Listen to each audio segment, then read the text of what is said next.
What do you think he was? What do you guys think he was? What do I think he was historically? I think he was a Jew who tried to lead a revolt against the Romans and got killed for his trouble, just like a lot of other Jews at that time who were crucified for trying to lead revolts against the Roman and got killed for their trouble.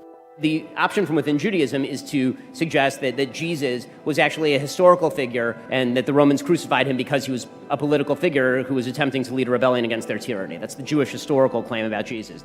Ben Shapiro makes two main claims here, and both are completely unfounded.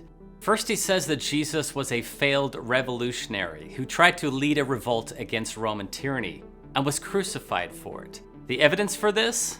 None. No ancient source, Roman, Jewish, or Christian, supports that idea. And let's be honest, it makes no sense. Jesus taught nonviolence, love for enemies, turning the other cheek.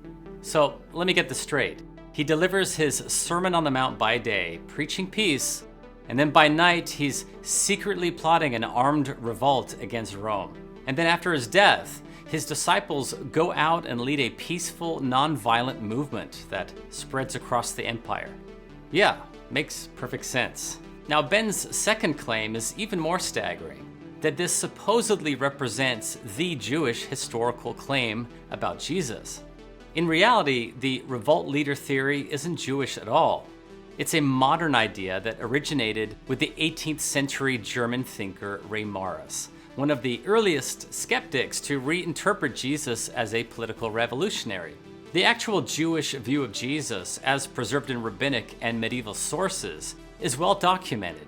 Jesus was considered a false prophet who led Israel astray through his teachings and alleged sorcery, and was condemned as a criminal in a Jewish court of law. These writings make no mention of any sort of political uprising or revolt of any kind.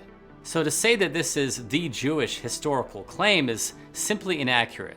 In the end, the idea of Jesus as a political troublemaker, or perhaps Jewish braveheart, tells us far more about modern skepticism and politics than it does about ancient history.